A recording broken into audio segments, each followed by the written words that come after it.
नमस्कार, आप देख रहे हैं खबर दोपहर और मैं हूं आपके साथ विभा उपाध्याय और मैं हूं आपके साथ अली मतर। और सबसे पहले रुख करेंगे इस वक्त एक बड़ी खबर की। बड़ी खबर इस वक्त सासाराम से आ रही है, जहां पर छात्रों का जबरदस्त हंगामा हुआ है। शिक्षण संस्थान बंद होने से ये छात्र नाराज बताए जा रहे हैं और यही वजह है कि छात्रों ने जबरदस्त हंगामा किया है। आपको बता दें कि सड़क पर छात्र उतरे हैं और हंगामा किया है। कोरोना के कारण शिक्षण संस्थान बंद होने से ये छात्र नाराज बताए जा रहे हैं। पुलिस की कई गाड़ियों में तोड़फोड़ की गई है, सरकारी संपत्ति को नुकसान पहुंचाया गया है और लाठीचार्ज कर पुलिस ने उपद्रवी छात्रों को खदेड़ा है। 9 उपद्रवी छात्रों को पुलिस ने गिरफ्तार भी किया है।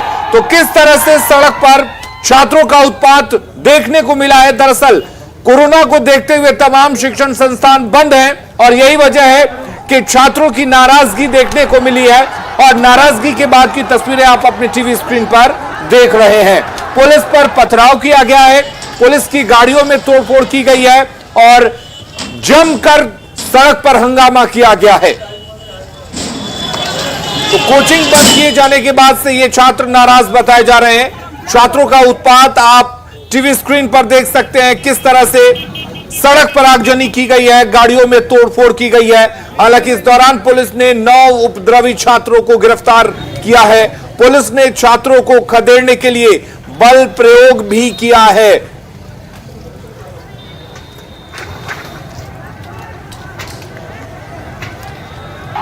तो देखिए, उपद्रवी छात्रों किस तरह से यहां पर हंगामा करते हुए नजर आए। सड़क पर संग्राम की तस्वीरें आपके सामने हैं। गाड़ियों में जमकर तोड़फोड़ की जाती है, सरकारी संपत्ति को नुकसान पहुंचाने की भी कोशिश हुई और लाठीचार्ज कर पुलिस ने इन उपद्रवी तत्वों को, या फिर ये कहें कि ये उपद्रवी छात्र जो आज सड़क पर पहुंचे हुए थे, नाराजगी तक सब कुछ जायज था, लेकिन नाराजगी की बात से ये निकलकर हंगामे में और आगजनी और तोड़फोड़ तक पहुंच जाती है। सहयोगी अजीत हमारे साथ इस वक्त ज्यादा जानकारी के साथ फोन लाइन पर जुड़ गए हैं।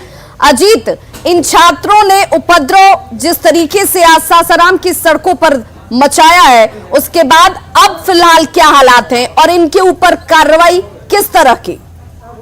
क्योंकि डीएम और एसपी खुद मोर्चा संभाल लिए हैं और पूरा जो है इलाका वन क्षेत्र में तब्दील हो गया है। पिछले 2 घंटे से पूरा सासाराम का जो शहरी इलाका है वो रण क्षेत्र में तब्दील है और छात्रों को समझाने की कोशिश की जा रही है। स्थिति अब पूरी तरह से नियंत्रण में है। लेकिन क्या स्थानीय प्रशासन यहाँ पर फेल होता हुआ नजर आया? क्योंकि कोरोना गाइडलाइंस की बात कर ली जाए, उसके प्रोटोकॉल की बात कर ली जाए, इस तादाद में छात्रों के इकट्ठा होने पर मनाही है। सड़कों पर जब ये छात्र इकट्ठा हो रहे थे तो क्या स्थानीय प्रशासन उस वक्त संजीदा नजर नहीं आया?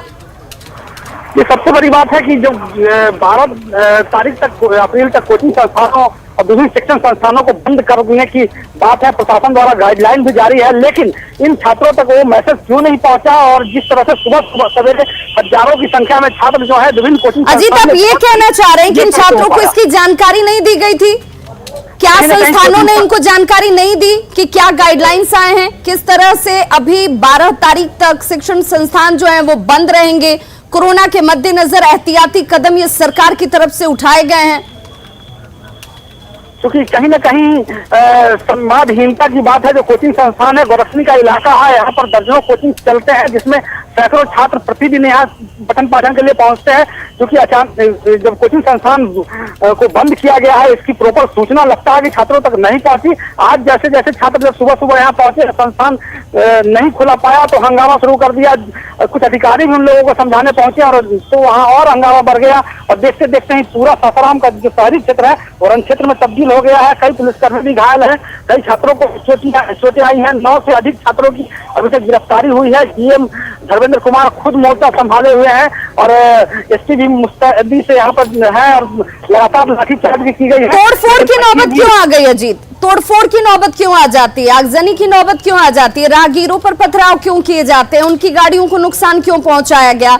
नाराजगी जाहिर करने के लिए आप बातचीत के रास्ते को भी अख्तियार कर सकते थे, लेकिन ये नौबत क्यों आ गई?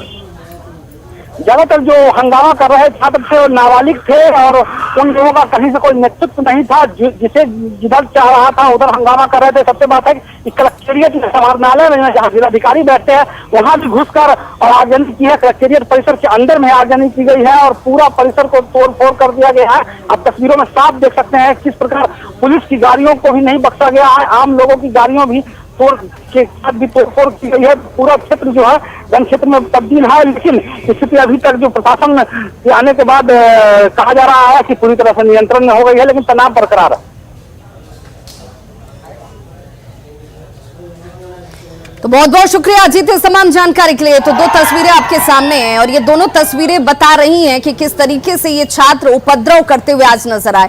जहां पर कोरोना के मद्देनजर सोशल डिस्टेंसिंग जरूरी है, वहां पर ये हालात पैदा हुए कि इस तादाद में छात्र सड़कों पर इकट्ठा होते हैं और सिर्फ इकट्ठा नहीं हुए ये छात्र उपद्रव करने लगते हैं। देखिए तोड़फोड़ की जा रही है रास्ते से गुजरने वाली गाड़ियों में और जमकर आगजनी की गई। हालांकि कार्रवाई करते हुए 9 छात्रों को गिरफ्तार किया गया है।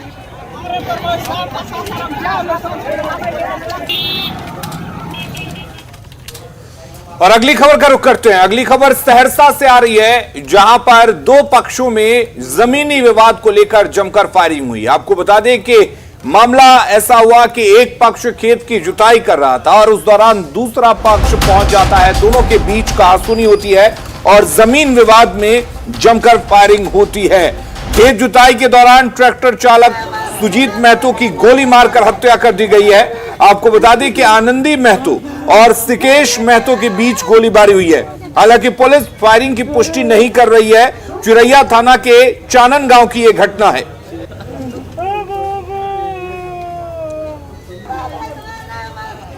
और हमारे साथ कुमार अनुभव जुड़े हुए इस खबर पर पूरी जानकारी के साथ। अनुभव, आपसे जानना चाहेंगे पूरा मामला क्या है और जिस तरह से बात सामने आ रही है कि फायरिंग भी हुई है, लेकिन पुलिस क्या कह रही है?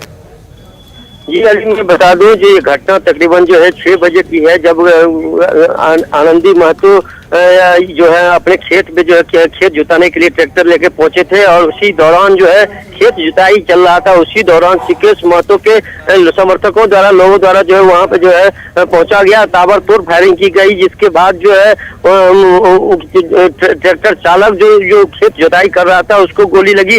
3 से 4 गोली लगने की बात सामने आ रही है। वहां पे जो है लगभग 1 से 1.5 दर्जन गोली फायर की भी बात सामने आ रही है। लेकिन जहाँ तक पुलिस की बात है तो थानाध्यक्ष से मेरी बात हुई थी, उन्होंने साफ तौर पे कहा है जो वहाँ पे गोलीबारी हुई है और ये जमीनी विवाद का मामला है आनंदी महतो और सिकेश महतो के बीच और तत्काल जो है सबको जो है पोस्टमार्टम के लिए सदर अस्पताल भेज दिया गया है।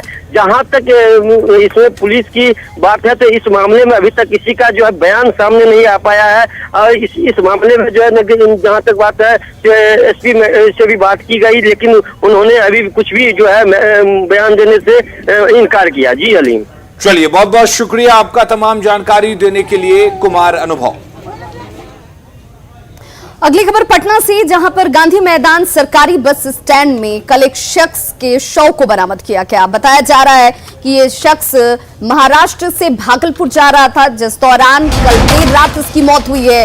हालांकि जो गार्ड की तैनाती बस स्टैंड पर है उसका ये कहना है कि ये शख्स कल रात में यहां पर पहुंचा था और उसी दौरान इस शख्स की मौत हुई है। शव के पास से जो बैग बरामद किया गया है उसमें दवाएं मिली हैं और जो टिकट हासिल हुआ है उसमें जानकारी मिलती है कि यह शख्स महाराष्ट्र से भागलपुर जा रहा था। तबियत खराब होने की वजह से इस शख्स की मौत हुई है। फिलहाल इसके शव को पोस्टमार्टम के लिए भेज दिया गया है और इसके बाद तहकीकात में पुलिस जुट गई है। गांधी मैदान सरकारी जो बस अड्डा है वहां पर एक संदिग्ध परिस्थिति में एक शव मिला है। यहाँ पर आप देखिए तस्वीर हम दिखा रहे हैं आपको कि यहाँ पर एक रात में चूंकि ये जो पैसेंजर है वो यहाँ पर आए थे, जो यहाँ के लोग बता रहे हैं, और उनको यहाँ पर वो आने के बाद यहाँ पर उनका देहांत हो गया। अब क्या वजह रही, क्या कुछ है, वो पुलिस छानबीन कर रही है। यहाँ पर देखिए पुलिस की टीम वहाँ पर पहुंची हुई है। 3 बजे भोर में गेट खोलने के पश्चात गारंटी के साथ कहता हूँ ये आदमी आया, देखा तो नहीं, लेकिन 4 बजे जब मैं बिस्तरा समेटने आया तो आदमी दर्द से करा रहा था। दस्तक हिला के देखा लेकिन कोई प्रकार का आवाज़ नहीं मिला। तो फिर हम अपने ड्यूटी से उतर कर सो गए। चूँकि रात के जगे हुए थे, बिने 8 बजे लोग सूचित किए कि कोई मरा हुआ है, तो आकर के देखा, फिर थाना को टेलीफोन किया, थाना पहुंचे, अपना छानबीन शुरू किए। इसमें दवा उवा भी ये हाँ, दवा मिला। थाना अभी हमारे सामने बुखार का दवा था, डॉक्टर का पुर्जा भी था, और रेल का टिकट था महाराष्ट्र टू भागलपुर, महाराष्ट्र टू भागलपुर का टिकट मिला है। बड़ा सा मोबाइल था, जिसमें कुछ मोबाइल नंबर थे, उससे पदाधिकारी लोग संपर्क कर पाए हैं। अब आगे नहीं हम बता सकते हैं। बिल्कुल। तो अब देखिए थाना, चूँकि यहाँ पर थाना से लोग भी पहुँचे हुए हैं, हम एक बार बात करते हैं। आप लोग आए थे तो क्या यहाँ से सब प्रक्रिया चल रही है? न, मरा हुआ सूचना मिली कि यहाँ आए, देखे मरा हुआ, उसका जो होता हम लोग प्रतिक्रिया नोट किए, अपना पोस्टमार्टम के लिए पीएमसी से ले जाया जाएगा। महाराष्ट्र से आए? महाराष्ट्र का है, कहाँ गई पता नहीं, अभी कुछ है। अभी टिकट मिला है जैसा कि बताया। टिकट तो कई ठो टिकट था, कई जगह टिकट है, महाराष्ट्र का कुछ नहीं ऐसा है।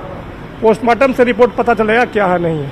हार्ट अटैक है, हार्ट अटैक से भी इनकार नहीं करता है, तो बीमारी है क्या है, हम लोग अपने मन से होने के बाद ही पता चलेगा कि आखिर जो मौत हुई है उसकी वजह क्या है। लेकिन सवाल काफ़ी ज़्यादा ये है कि जैसा कि यहाँ के गार्ड बता रहे हैं कि उनके जो बैग है उनसे महाराष्ट्र का टिकट मिला, साथ ही साथ दवा जो है वो बुखार की दवा उसके बैग से मिला है। तो ये कई सवाल जरूर खड़े करते हैं, लेकिन आखिर किस वजह से इस आदमी की मौत हुई है, ये जो है वो पोस्टमार्टम रिपोर्ट आने के बाद ही पता चल पाएगा। हालांकि पुलिस जो है वो पूरे मामले की छानबीन में जुटी हुई है। कैमरा पर्सन मनीष के साथ साकिब कुमार, न्यूज़ 18 पटना।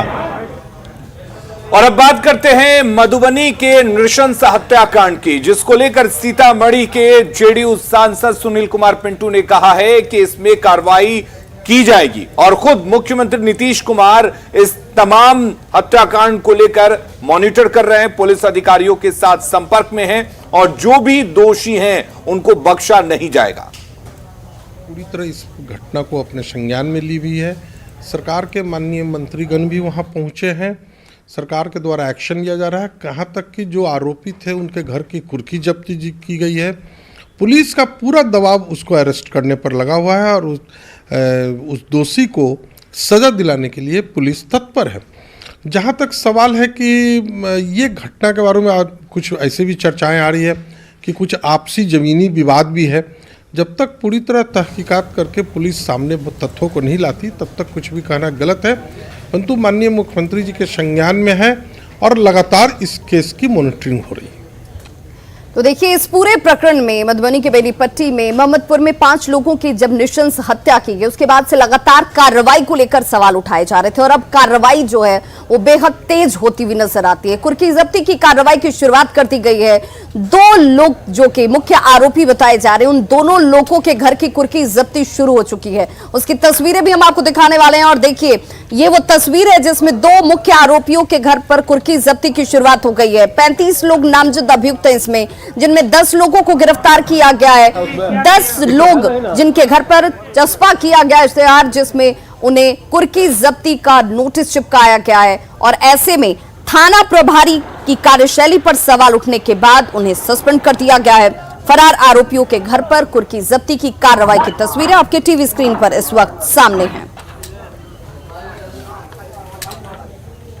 नामजद हैं, जिसमें हम लोगों ने त्वरित कार्रवाई करते हुए टोटल 10 अभियुक्तों को, नामजद अभियुक्तों को गिरफ्तार किया है। इसके अलावा जो 10 अभियुक्त हैं उनके लिए इश्तिहार की कार्रवाई कर दी है। सभी के इश्तिहार चस्पा कर दिया गया है, जिस कुर्की भी हुई। तो वहाँ के SHO थे महेंद्र सिंह, उनको भी निलंबित की कार्रवाई के लिए अनुशंसा IG सर के पास की गई थी, जिसके द्वारा उनके द्वारा निलंबित भी उनको कर दिया। और अब बात करते हैं न्यूज़ 18 के खबर के असर की। आपको बता दें, न्यूज़ 18 के खबर का असर भी हुआ है और मुहर भी लग गई है। आपको बता दें कि कैमूर में 3 लोगों की मौत हुई थी, और परिजनों के बयान के मुताबिक ये मौत शराब पीने की वजह से हुई थी। परिजनों के बयान के जरिए हमने बताया था, और न्यूज़ 18 ने पहले ही कहा था कि इन तीनों की मौत शराब पीने की वजह से हुई है। और अब FSL की रिपोर्ट में भी शराब पीने से मौत की पुष्टि हो चुकी है। आपको बता दें कि भभुआ के कुड़ासन गांव में 5 फरवरी को 2 और शिवपुरा में शराब पीने से एक शख्स की मौत हुई थी। मीडिया में मामला सामने आने के बाद प्रशासन ने मौत की वजह बीमारी बताई थी, लेकिन जब एफएसएल की रिपोर्ट आई तो मौत को वजह जहरीली शराब बताई गई। इस मामले में पुलिस ने 4 लोगों को गिरफ्तार भी किया है। आरोपियों में एक चौकीदार भी शामिल है। न्यूज 18 संवाददाता प्रमोद कुमार की ये रिपोर्ट देखिए।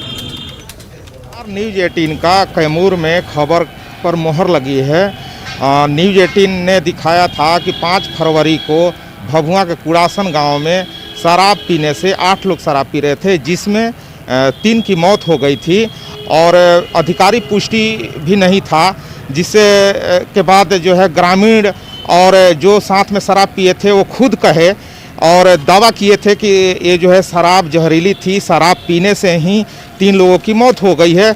जिसके बाद जो है दूसरे दिन डीएम और एसपी प्रेस वार्ता करके मीडिया के सामने बताया कि 3 में से 1 की मौत बीमारी से हुई है और 2 का जो है प्रथम दृष्टया देखने से प्रतीत होता है कि शराब पीने से मौत हुआ है। लेकिन उनका कहना था, एसपी डीएम का कहना था कि जो है एफएसएल के टीम को जांच के लिए भेजा गया है, उसका रिपोर्ट आएगा, उसके बाद हम पुष्टि कर सकते हैं कि शराब से मौत हुई है। और आज जो है एफएसएल के जांच रिपोर्ट में ये पुष्टि हुआ है कि शराब पीने से ही कुड़ासन में 2 की मौत। प्रमोद कुमार, न्यूज 18 कैमूर। और अब बात उस पानी की जिसने महिलाओं को परेशान कर दिया है। जी हाँ, मुजफ्फरपुर के नारायणपुर अनंत स्टेशन पर, जहां पर महिलाओं ने आज जमकर हंगामा किया और हंगामे की वजह ये कि जो पानी उनके रेलवे क्वार्टर तक पहुंचता है वो पीने के लायक नहीं है। हाथ में गंदे पानी से भरी बोतल लिए ये महिलाएं नारायणपुर अनंत रेलवे स्टेशन में हंगामा मचा रही हैं।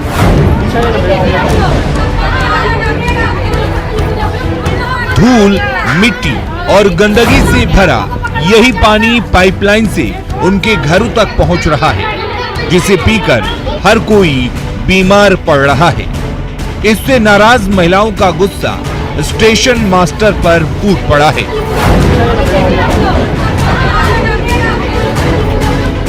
गुस्से से लाल पीली ये महिलाएं उन रेल कर्मचारियों की पत्नी हैं जो मुजफ्फरपुर के अलग अलग रेलवे स्टेशनों में पोस्टेड हैं। जिस रेलवे कॉलोनी में ये रहती हैं, वहां कभी भी समय पर पानी नहीं आता। कभी कभार जब नल से पानी आता है तो वो इतना गंदा रहता है कि पीने से बीमार पड़ना तय है। इससे नाराज महिलाओं ने जमकर हंगामा मचाया और कई ट्रेनों को भी रोक दिया। 2 महीना से पानी नहीं आ रहा है। जब भी पानी आता है तो गंदा पानी आता है और हम लोग पानी के बिना तड़प रहे हैं। कभी पानी नहीं सही से आता है। गौर से देखिए इस बोतल को, पानी में इतनी गंदगी मिली हुई है कि उससे शायद ही कोई अपनी प्यास बुझाना चाहेगा। लेकिन यही पानी रोजाना इन रेल कर्मचारियों के घरों तक पहुंच रहा है। जाहिर है भीषण गर्मी में गंदा पानी मिलने से इन महिलाओं का गुस्सा फूट पड़ा है। से पानी नहीं मिल रहा है। आदमी को पानी मिलता भी है तो गंदा पानी मिलता है। नीचे वाले को थोड़ा बहुत मिल भी जाता है, ऊपर वाले को पानी नहीं मिलता है। चापाकल गड़वा दिए हैं लेकिन चापाकल भी पानी गंदा देता है। रेल कर्मचारी और उनके परिजन भीषण गर्मी में गंभीर पेयजल संकट से जूझ रहे हैं, लेकिन रेलवे प्रबंधन उनकी तकलीफों पर कोई ध्यान देने को तैयार नहीं है। इससे रेल कर्मचारियों के परिजन बेहद गुस्से में नजर आ रहे हैं। सुधीर कुमार, न्यूज 18 मुजफ्फरपुर।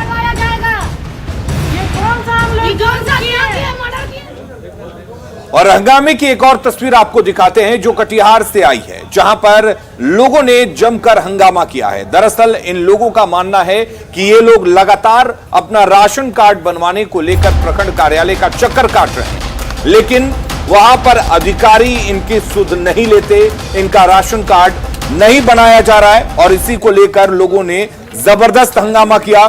NH 31 को लोगों ने जाम कर दिया। आक्रोशित होकर हजारों की तादाद में, सैकड़ों की तादाद में लोग सड़कों पर उतर आए। तस्वीरें आप देख सकते हैं, एक बड़ी भीड़ जो राशन कार्ड नहीं बनने से नाराज है।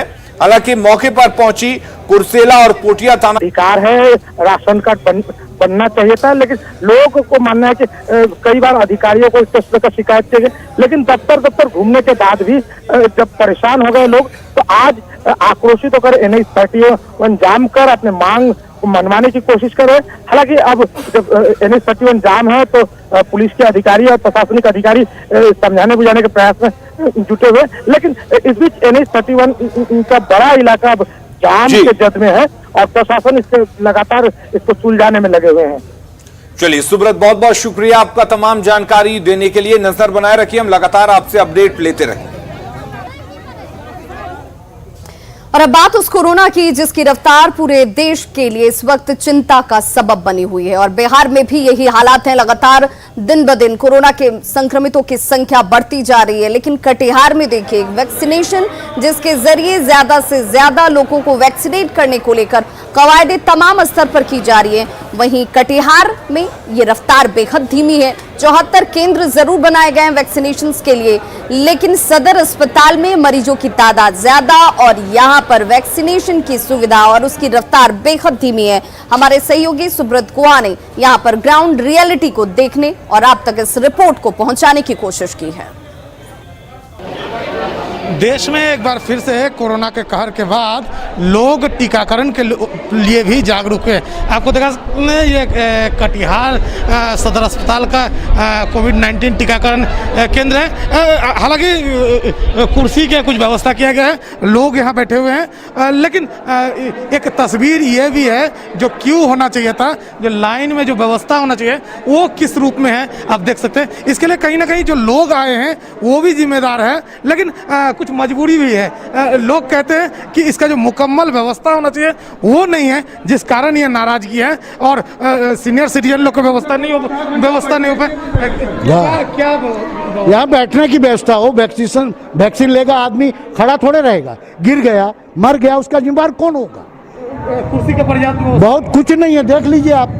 अब ये सुई लेके आएंगे कहाँ बैठे? सीनियर सिटीजन लोग के लिए कुछ व्यवस्था नहीं है, सब बराबर है। मैं भोरे यहाँ 9 बजे आया हूँ, अभी कितना बज रहा है? क्या नाम है? दिलीप कुमार शर्मा नाम है।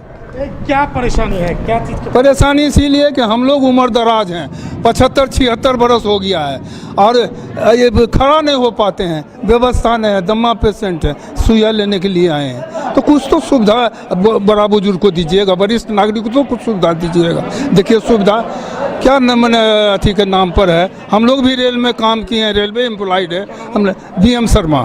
तो निश्चित तौर पर ये दुखद तस्वीर है।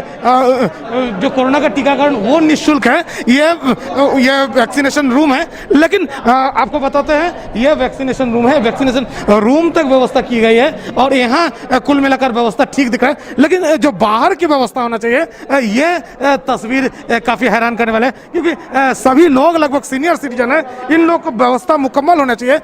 टीकाकरण के बाद इन लोग को आधा घंटा रोका जाता है और कोई भी परेशानी पर इन लोग को ट्रीटमेंट देने की बात हो रही है, लेकिन कटिहार का ये केंद्र अपने आप में सवालों के घेरे में है, क्योंकि जो व्यवस्था होनी चाहिए वो जमीनी स्तर पर दिख नहीं रहा है। सुब्रत, न्यूज़ 18 कटिहार। और रांची से एक्सीडेंट की सीधी तस्वीरें सामने आई जो चौंकाने वाली भी हैं और कई सवालों को जन्म देने वाली भी हैं, जहां पर एक महिला इस कदर ड्राइविंग सीट पर ड्राइव करते हुए नजर आई कि उसने आइसक्रीम खा रहे लोगों के ऊपर ही गाड़ी चढ़ा दी। देखिए राहत की बात ये रही कि किसी को बहुत ज्यादा चोट नहीं आई और इस हालात को देखते हुए महिला लोगों से माफी मांगने लगी। तस्वीरें सीसीटीवी कैमरे में कैद हुई हैं और देखिए किस तरीके से हादसे की लाइव तस्वीर डराने वाली भी है और सजग करने वाली भी है। भीड़ भाड़ वाली सड़क पर यह महिला बताया जा रहा है कि ड्राइविंग सीख रही थी, जो अपने आप में कई सवालों को जन्म दे रही है कि आखिर ऐसे हालात में जब भीड़ भाड़ है सड़क पर, वहां पर लोगों की मौजूदगी है, आप ड्राइविंग सीखने के लिए ऐसी सड़कों पर गाड़ी लेकर निकल जाते हैं। और देखिए यहाँ पर गनीमत ये रही कि किसी की जान नहीं गई, लेकिन कुछ लोगों को चोटें जरूर आई हैं। ये सभी लोग यहाँ पर आइसक्रीम खाने के लिए खड़े थे, इस बात से अनजान कि सामने से कोई मौत जो है वो दौड़ती चली आ रही है।